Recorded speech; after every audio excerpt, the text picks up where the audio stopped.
আমি গত পরশুদিন একটা ভিডিও দিয়েছিলাম, তো সেই ভিডিওটাতে জিজ্ঞেস করেছিলাম যে আমার মধ্যে কি চেঞ্জ তোমরা দেখতে পাচ্ছ। তোমরা কিন্তু কেউ বলতে পারোনি সেটা।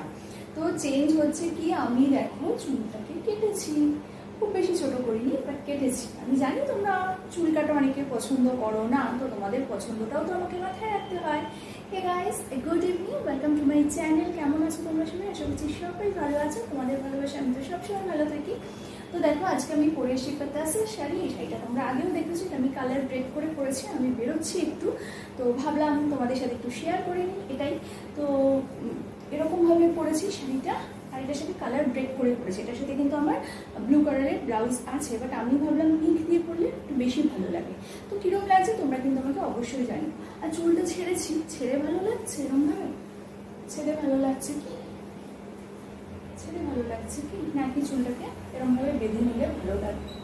সেটাও তোমরা বলবে যে কোনটা আমাকে ভালো লাগে, চুল বেঁধে না চুল ছেড়ে।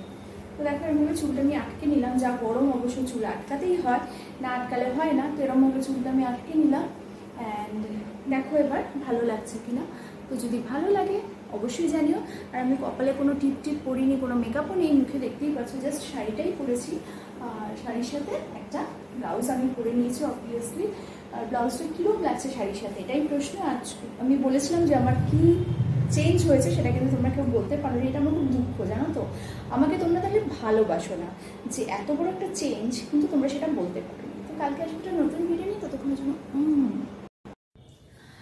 তো দেখো এটা একটা পিওর সিল্ক শাড়ি। এটা একদম পিওর সিল্ক, ওই পেপার সিল্ক না, এটা একদম সফট তুলতুলে। মানে এটা পরলে না মনে হবে যে একদম বিন্দাস, গরমে দারুণ লাগবে।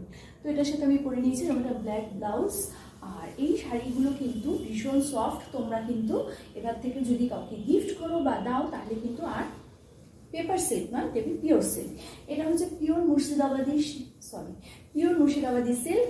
আর এটার মধ্যে আছে এরকম স্ক্রিপ্টেড, দুটো কালারে আছে। এরকম আছে হোয়াইট, একটা পোর্শন যেটা আমি ভাঁজ করে এখানে দিচ্ছি, এটা হচ্ছে অরেঞ্জ। তারপরে আছে এরকম আছে, এটা হোয়াইটের উপর স্ক্রিপ্টেড, অ্যান্ড দেন এটা অরেঞ্জের উপর স্ক্রিপ্টেড। দেখো এরকম হচ্ছে, এটা একটা অরেঞ্জের উপর স্ক্রিপ্টেড শাড়ি। শাড়িটা কিন্তু ভীষণ একটা এলিগেন্ট লুক দিচ্ছে। তো এরকম বা মুর্শিদাবাদি সিল্ক মানে পিওর সিল্ক যেটা, সেটা তোমরা নিতে পারো, কাউকে গিফটও করতে পারো। বাট এরকম ওই পেপার সিল্ক প্লিজ নিও না। পেপার সিল্ক ভীষণ চিপ লাগে দেখতে। আমারও কিছু আছে যেগুলো আমি পরতে গিয়ে তোমাদের বলি পেপার সিল্ক দেখো কিরকম খসখস ফসফস করছে, ওটা কিন্তু তোমরা নিও না। তো এই শাড়ি, এরকম শাড়ি তোমরা কিন্তু যে কোনো বড় বড় দোকানেই পেয়ে যাবে। অ্যান্ড এরকম শাড়ি কাউকে গিফট করলে সে কিন্তু খুশি হয়ে যাবে। এই শাড়ি কিন্তু টেক্সচার ধরলেই বোঝা যাবে শাড়ি কত সফট, কত আরাম। আর এটা কিন্তু কোনো আমি কি বলবো, দেখে কিন্তু একটা মনে হচ্ছে না গেরুয়া রং, খুব সুন্দর লাগছে দেখতে। দেখো কিন্তু শাড়িগুলো পরলেও খুব ভালো লাগবে, দেখতে সুন্দর, পরে আরাম। আর একটু বেশি দাম দিয়ে আমরা তো ভালো জিনিস কিনতেই পারি, কি বলো? তো এটার সাথে আমি একটা ব্ল্যাক ব্লাউজ পরেছি। তোমরা ইচ্ছে করলে এরকম ব্লাউজও পরতে পারো বা কালার ব্রেক করেও পরতে পারো। আজকে আমি একটু ম্যাচিং করে পরেছি। তোমরা এর সাথে কালার ব্রেক করে অবভিয়াসলি ব্লাউজ পরতেই পারো। ফুল স্লিভ পরতে পারো, হাফ স্লিভ আমি খুব একটা পরি না, মানে এরকম টাইপের হাতা, তো ওই জন্য আমি বলতে পারবো না পরলে কীরকম লাগবে। বাট হ্যাঁ, যারা ক্যারি করতে পারো তারা তো অবভিয়াসলি করতে পারো। তো এই শাড়িটা পরে আমাকে কেমন লাগছে ব্লাউজের সাথে অবশ্যই জানাবে। ভালো লাগলে লাইক, শেয়ার, সাবস্ক্রাইব করতে কিন্তু একদম ভুলবে না। কালকে আসবে একটা নতুন ভিডিও, ততক্ষণ জন্য